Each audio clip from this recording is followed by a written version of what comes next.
Él solo quería ayudar, solo dejarle unas monedas a una niña desconocida. Pero cuando se inclinó para darle el dinero, vio algo imposible. Ese anillo era el suyo. La tarde olía a pan recién horneado y a gasolina. La ciudad rugía con su costumbre de correr, de no mirar a los costados, de no detenerse ante nada que no fuera urgente. Alejandro caminaba rápido, contestando mensajes con el pulgar mientras una vibración tras otra iluminaba la pantalla. El reflejo del cristal de un edificio le devolvía a un joven impecable, traje que caía perfecto, zapatos lustrados, reloj con segundero silencioso. Nadie diría que no llegaba a los 30. Nadie adivinaría que, detrás de su eficiencia, había un hueco que nunca supo nombrar. Entonces la vio. Junto al bordillo, sentada sobre un trozo de cartón, una niña sostenía una tabla hecha con otro cartón. Las letras, torcidas pero claras, decían, para comer. Tenía el cabello recogido en una coleta desigual y una camiseta que le quedaba grande, los ojos, enormes, parecían más viejos que su cara. La gente pasaba a su alrededor como si fuera un poste, un árbol, cualquier cosa que no exigiera interacción. Alejandro también habría pasado de largo, si no fuera por un gesto mínimo. La niña elevó apenas la barbilla y lo miró como si lo reconociera de un sueño. Se detuvo. No supo por qué. Sintió algo parecido a una corriente eléctrica atravesarle el pecho, una sensación a la vez cálida y dolorosa. Guardó el teléfono en el bolsillo y se agachó para estar a su altura. Hola, dijo, con una torpeza que no recordaba haber sentido desde los 15. Ella parpadeó, desconfiada. No pidió nada. No alargó la mano como otros niños que había visto. Solo sostuvo la mirada. Toma, dijo él, sacando un billete. Para que comas algo rico hoy. La niña dudó. Esa duda lo desarmó. En la ciudad nadie duda cuando le ofrecen algo, se acepta o se rechaza. Ella, en cambio, miró el billete como si tuviera espinas. Gracias, dijo al fin, y alargó la mano. Fue entonces cuando Alejandro lo vio, colgando de su cuello, atado con un hilo fino, había un anillo pequeño, de metal claro, con una piedra azul más gastada que brillante. El mundo se contrajo a ese punto de luz. Su respiración cambió de ritmo. Ese anillo no era un anillo cualquiera. Era un anillo que él conocía con la certeza de quien recuerda el olor de una casa de infancia. ¿Ese anillo? Preguntó, y su voz salió más baja de lo normal. ¿De dónde lo tienes? La niña llevó la mano al pecho, como si protegiera un amuleto. Era de mi mamá, dijo, y el era le dolió a Alejandro por razones que aún no entendía. ¿Cómo se llama tu mamá? Camila. La calle se volvió un sonido lejano. El nombre hizo que todo, absolutamente todo, se reordenara dentro de él. Camila. ¿Reyes? Preguntó con cuidado, como si decirlo en voz alta pudiera romper algo frágil. Sí, respondió la niña, sin drama. Alejandro sintió que el suelo le cambiaba de textura. El anillo. El nombre. La mirada. Las piezas encajaban con una brutalidad que le quitó el aire. Recordó una tarde de hace muchos años, un banco de plaza, una risa que le explotaba como chispas, una promesa hecha con el descaro de los 15, voy a escribir un programa que va a cambiarlo todo. Cuando lo logre, te voy a buscar. Recordó también el día en que Camila desapareció, un mensaje escueto, sigue adelante, por favor, sin reclamos ni explicaciones. Él obedeció. Siguió adelante. Rompió el mundo con su teclado. No volvió a saber de ella.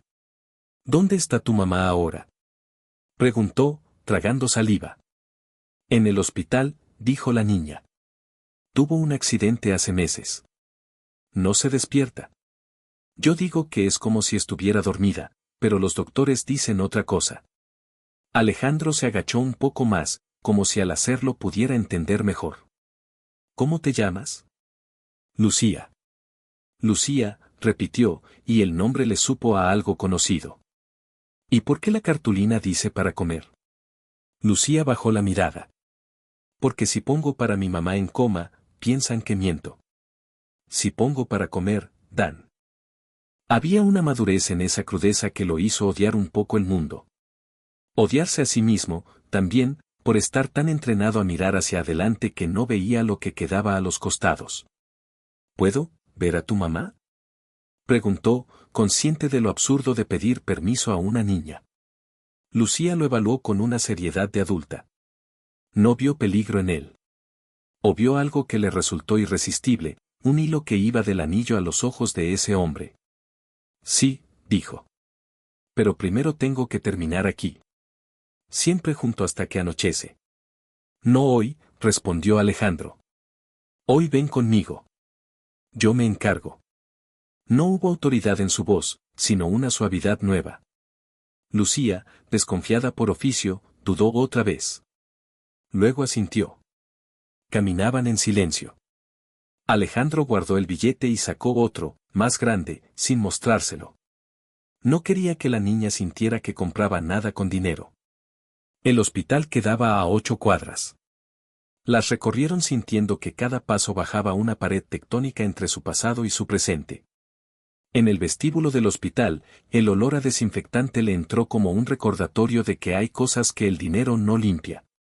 Lucía avanzó segura por pasillos que parecían ya parte de su mapa mental. Saludó a una enfermera con la mano. La mujer la saludó de vuelta, con ese gesto triste de quien ve a un niño convertirse demasiado pronto en acompañante. La habitación era pequeña, con una ventana donde el sol de media tarde dejaba una franja de luz. En la cama, conectada a monitores que parecían susurrar la vida, estaba Camila. Alejandro sintió que el tiempo se doblaba, era ella, pero no era, estaba, pero la habían cubierto las capas del dolor y la medicina. Había algo intacto, sin embargo, el arco de las cejas, la curva de los labios, la paz rara que siempre tuvo al dormir. Se acercó sin darse cuenta, como si los pies supieran el camino. Hola, susurró, y el susurro le pareció ridículo, insuficiente. Soy yo. Lucía lo miró, extrañada por esa intimidad que no comprendía. Pero no dijo nada. Se sentó en la silla junto a la cabecera y apoyó la cabeza en el borde del colchón, como había hecho tantas noches. ¿Qué te pasó, Camila?, preguntó él al aire, o a ella, o a la máquina que marcaba el pulso. ¿Por qué te fuiste aquella vez? No esperaba respuestas. Las respuestas llegaron en forma de papeles.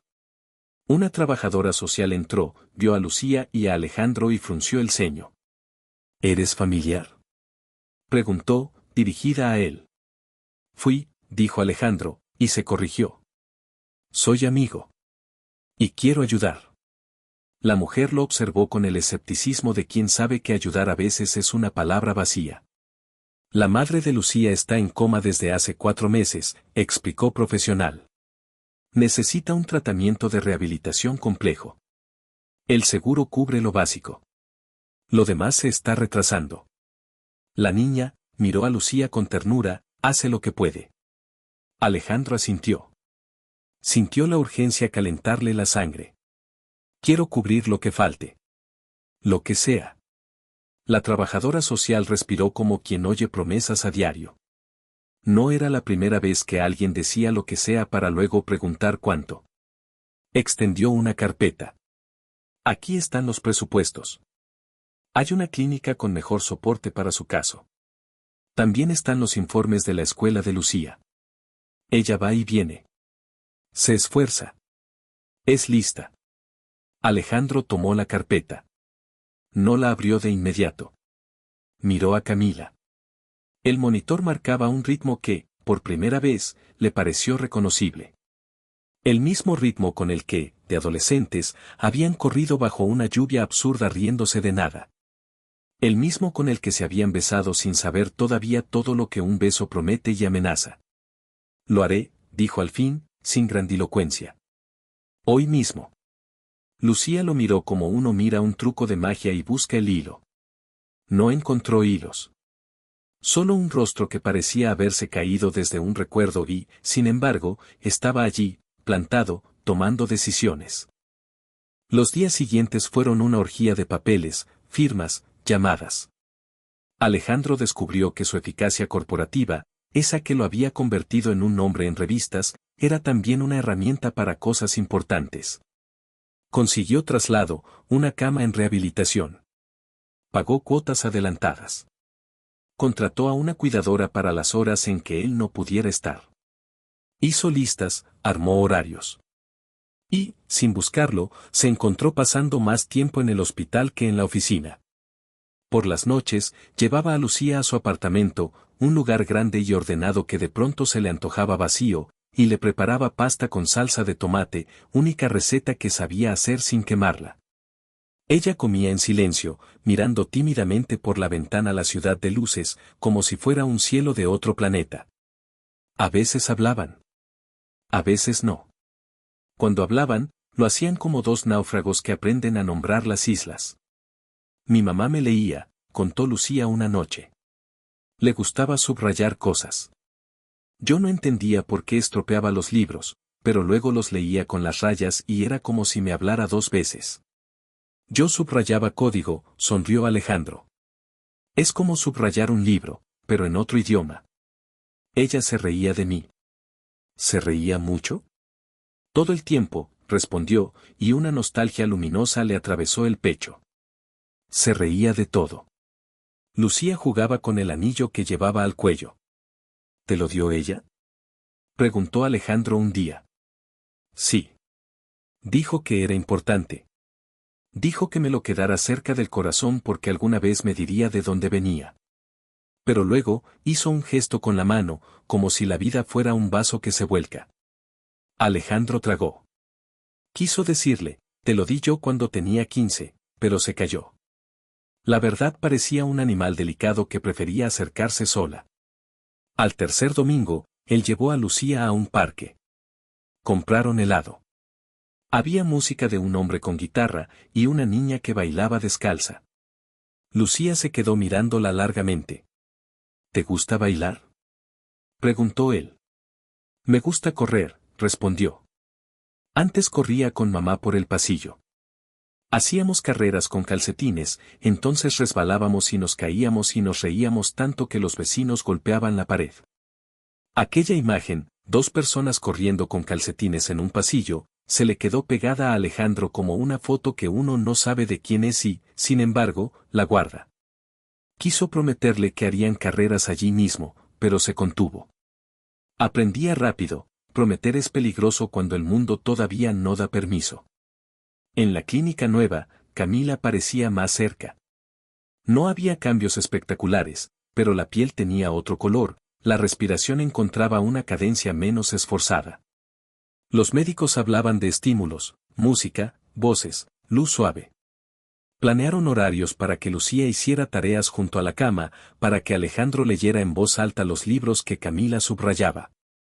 Él los buscó, encontró en una caja con sus cosas una edición amarilla de poemas con un nombre que no recordaba haber oído de adolescente. En las páginas, líneas subrayadas con lápiz decían cosas como el amor no se va, se transforma o a veces el silencio es el único idioma posible. Leía y, al leer, sentía que ella estaba en algún lugar escuchándolo. Una tarde, mientras pasaba de página, un leve movimiento recorrió los dedos de Camila. Fue casi nada, pero lo suficiente para que Lucía soltara un gritito. Mira. Alejandro miró sus manos, tembloroso como si tuviera fiebre. La enfermera entró, observó, sonrió con profesionalismo esperanzado. A veces ocurre, dijo. No es garantía de nada. Pero es bueno. Lucía se aprendió esa frase de memoria, no es garantía de nada. Pero es bueno. La repetía de camino a casa, a veces susurrándola como una plegaria, a veces gritándola bajo el agua de la ducha para que se mezclara con el ruido y no asustara. Una mañana, Alejandro acompañó a Lucía a la escuela. En la puerta, una maestra lo llamó. Hablaron en un banco, bajo un árbol que tiraba sombras redondas. Lucía ha faltado, dijo la maestra. Se la ve cansada, pero firme. Es lista.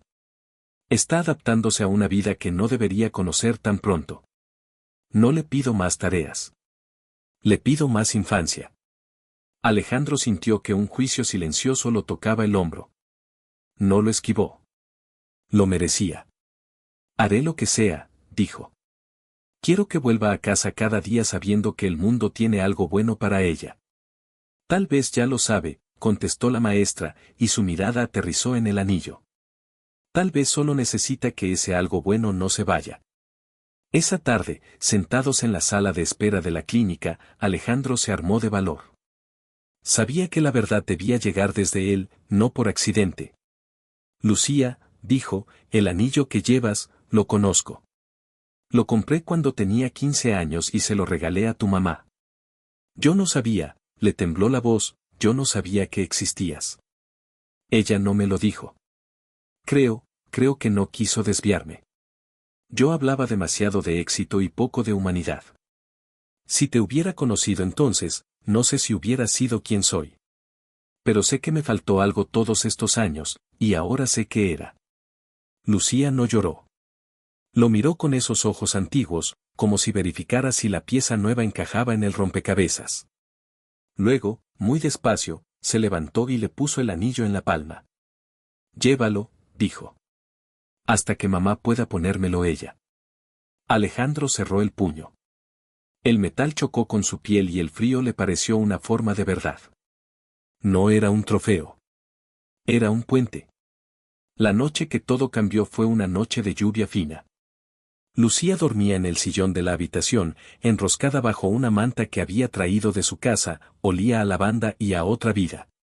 Alejandro leía un cuento en voz baja, no tanto para Lucía como para Camila. Una enfermera joven entró, ajustó una perilla, anotó números en una planilla y, al salir, dejó una taza con té sobre la mesa. El té se enfrió y el cuento terminó. Entonces, en ese silencio donde parece que no pasa nada, pasó. Ale. Fue un susurro, una hoja que roza otra hoja. Alejandro se quedó quieto, como si moverse pudiera romperlo. ¿Camila? Dijo, no atreviéndose a poner un signo de exclamación todavía. Alejandro, repitió ella, más claro. ¿Eres tú? El mundo hizo un ruido de placas moviéndose. Lucía se incorporó de golpe, con el cabello desordenado. Mamá. Los monitores no se alteraron mucho. La respiración, sin embargo, cambió de sitio, ya no era un acto exclusivamente mecánico, había una voluntad que la acompasaba. Camila abrió los ojos. Los cerró. Los abrió de nuevo. Los fijó en Alejandro como si lo recordara en capas, la capa del chico con los cordones desatados, la del joven encorvado sobre una laptop, la del hombre con traje que, contra todo pronóstico, seguía teniendo los mismos ojos de antes. «Estás aquí», dijo con la voz raspada de los que regresan. Y ella, miró a Lucía. Ella. «Nuestra hija», dijo él, sin pedir permiso. Lucía. Camila sonrió. La sonrisa no fue amplia ni cinematográfica. Fue pequeña y perfecta, como una costura cerrada con hilo invisible. «Perdón por irme», susurró. «No quería atarte. Creí que era lo mejor». Suena arrogante ahora.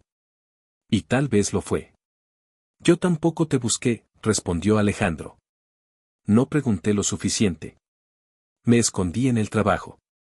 Aprendí a resolver todo con eficiencia y olvidé que hay cosas que requieren paciencia y amor». Lucía los miraba como si fuera al mismo tiempo una niña y una testigo. Les tomó las manos a ambos y las juntó. Nadie habló durante un buen rato. A veces el silencio es la única forma precisa de decir gracias. La recuperación de Camila no fue un camino recto. Hubo mañanas de avances y tardes de retrocesos. Ejercicios que parecían inútiles hasta que, de pronto, el cuerpo recordaba. Palabras que no salían durante horas y, al anochecer, aparecían de golpe: agua, aquí, hoy. Lucía decía que eran luciérnagas. Alejandro asentía, sonriendo, porque descubrían que había otras formas de medir el tiempo, no por reuniones, sino por luciérnagas. A veces, de madrugada, Camila lloraba. No eran lágrimas de dolor físico, sino de vértigo ante lo perdido. Alejandro aprendió a no llenarlas de discursos, se sentaba a su lado, le sostenía la mano y dejaba que el río pasara. En una de esas madrugadas, Camila lo miró con una mezcla de cansancio y lucidez que él nunca olvidaría. No sé si podremos ser lo que fuimos, dijo. No tenemos que serlo, respondió. Podemos ser lo que somos ahora. Y eso, te lo prometo, no lo voy a soltar. Lucía volvió a la escuela a tiempo completo. Alejandro organizó su vida en torno a 2 centros, la clínica y una cocina donde aprendía a preparar tortillas que no se le quemaran.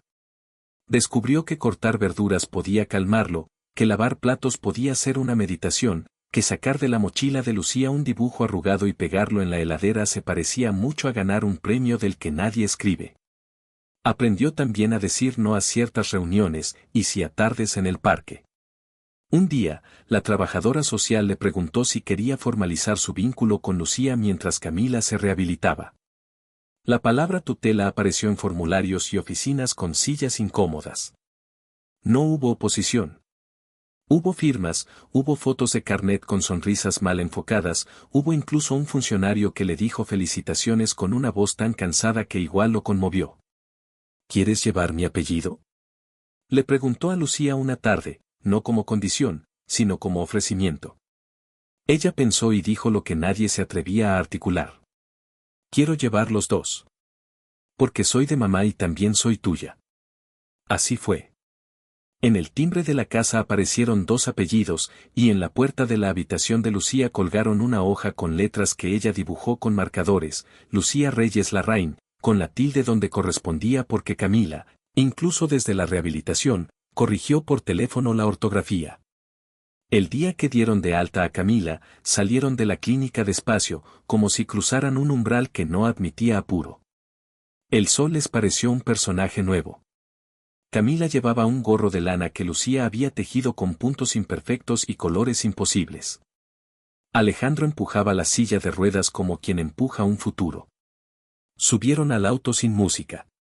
Nadie quiso banda sonora ese día, ya había bastante ruido en el corazón. La casa de Alejandro cambió la piel. La habitación de invitados se convirtió en la de Camila. En la sala apareció una estantería con libros subrayados. En la cocina, imanes con citas y horarios. En la pared del pasillo, una hilera de fotos impresas en papel barato, una Lucía con lengua manchada de helado azul, una Camila con gorro, riéndose, un Alejandro con delantal, haciendo una mueca porque la cebolla le hacía llorar. La casa olía a comidas sencillas y a flores que Lucía recogía de un puesto de mercado los sábados. La ciudad siguió corriendo. Ellos aprendieron a caminarla. A veces la atravesaban para ir a la escuela, a terapia, al trabajo. A veces se detenían sin motivo en una esquina y veían pasar a la gente como quien mira una corriente de agua. Un mediodía, pasaron por el mismo bordillo donde Alejandro había visto por primera vez a Lucía. Ella se detuvo. Se sentó en el tramo de cartón que aún quedaba como una cicatriz y sacó de su bolsillo una tarjeta. ¿Qué es? Preguntó Camila. Una tarjeta que hice con la señora de la escuela, dijo Lucía. Para otras personas que estén como yo estuve. Dice para mi mamá, para mi abuela, para mi historia. Tiene un código para que la gente sepa a dónde donar de verdad. Y atrás dice que miren a los niños a los ojos. Que siempre miren. Alejandro leyó y se tragó un sollozo. Camila acarició el gorro con una mano y el cartón con la otra. El viento les desordenó el pelo y la tarde tuvo ese brillo que no sale en las fotos. No todo fue sencillo después. Hubo cuentas, documentos, visitas médicas que se atrasaban. Hubo, también, pequeños milagros cotidianos, el día que Camila subió sola el primer escalón, como si escalara una montaña, el día que Lucía hizo una presentación en la escuela y dijo, con voz firme, que las historias no siempre suceden a los otros. El día que Alejandro borró de su agenda una reunión millonaria porque Lucía tenía una función de teatro donde hacía de árbol y él quería verla inmóvil con una hoja en la cabeza riéndose como si el mundo fuera simple. Por las noches, a veces, Alejandro saca el anillo del cajón donde lo guarda y lo levanta contra la luz. El metal refleja una historia que no se parece a las historias de éxito que solían invitarlo a contar. Esta, piensa, es mejor. No porque termine en un ascenso, sino porque empezó en un bordillo y continuó en una promesa que no sabía que aún estaba viva. Un domingo, mientras hacen panqueques en la cocina, Lucía le pide que le cuente otra vez cómo fue que se enamoró de mamá. Alejandro piensa en el banco de la plaza, en la risa, en el primer beso torpe, en la tarde en que él, después de meses de programar en un computador que se recalentaba, saltó de la silla y dijo, «Lo logré».